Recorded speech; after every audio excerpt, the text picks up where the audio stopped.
பெண்மையை போற்றாத எந்த சமூகமும் மேம்பட்டதில்லை. பெண் விடுதலை, பெண் உரிமை, பெண் பாதுகாப்பு என்பதெல்லாம் மண் உரிமைதான், மண் விடுதலை தான், மண் பாதுகாப்பு தான். பெண்ணின் பாதுகாப்பு தான் மண்ணின் பாதுகாப்பு. பெண்ணின் விடுதலை தான் மண்ணின் விடுதலை. அதைத்தான் நம் உயிர் தலைவன் பெண் விடுதலை இல்லையே மண் விடுதலை இல்லை என்ற தத்துவ நிலைப்பாட்டை கொண்டு களத்திலே பெண்களை இறக்கினர். பெண்ணை இவர்கள் எப்படி வர்ணித்தார்கள்? பூ, கவிதை, நிலா என்றெல்லாம் தான். நம் பாட்டன் பாரதி வந்தான், பெண்ணை நெருப்பாக்கினான். அவன் பேரன் என் தலைவன் நம் தலைவன் வந்தான், பெண்ணை புலியாக்கினான். அவன் மகன் நான் வந்தேன், அரசியல் களத்தில் புரட்சி தீயாக்கினேன். அதை தகர்த்தோம். ஆணுக்கு பெண் சமம் அல்ல, ஆணும் பெண்ணும் சமம் என்ற கோட்பாட்டை முன்னிறுத்தினோம். பெண்ணுக்கு சம உரிமை என்பது அதை பேசுவது, அதை கொடுப்பது, அதை செய்வதெல்லாம் பெருமைக்கில்லை, பிறவி கடமை, அதை செய்கிறோம்.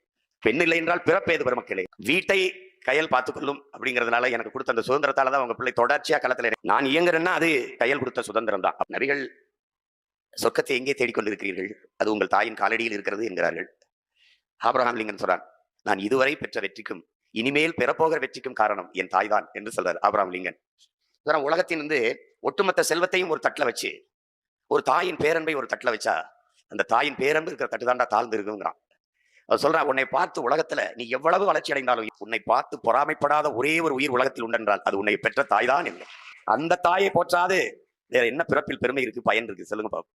என் தாய் என்னை எப்படி வளர்த்துருப்பா பாடிடாது எனக்கு தெரியாது, நினைவில் இல்லை. ஏன்னா சின்னவன் மாவீரன் இருக்கும்போது கையில் படுத்தோடனே தூங்கிடும். இப்போ அதுக்கு டக்குன்னு தூக்கம் வந்துடும்.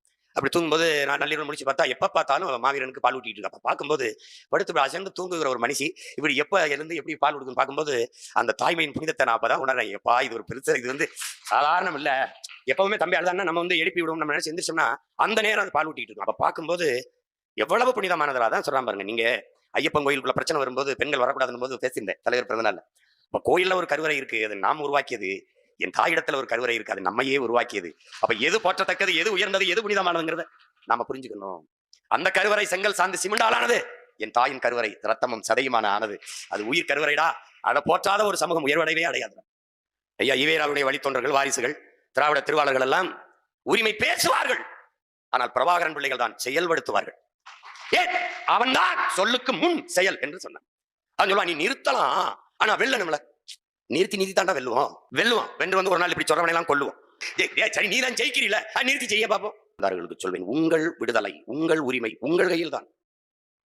உங்கள் மூச்சுக்காற்றை நீங்கள் தான் சுவாசிக்கிறீர்கள், உங்கள் உணவை நீங்கள் தான் எடுத்து உண்கிறீர்கள். அப்படி உங்கள் உரிமையை, உங்கள் விடுதலையை நீங்கள் தான் போராடி பெற வேண்டும். அதற்கான களம் ஒன்றுதான் இருக்கிறது நம்ம இடத்தில், அரசியல் களம், அரசியல் விடுதலை. அது ஒண்ணுதான் இருக்கு.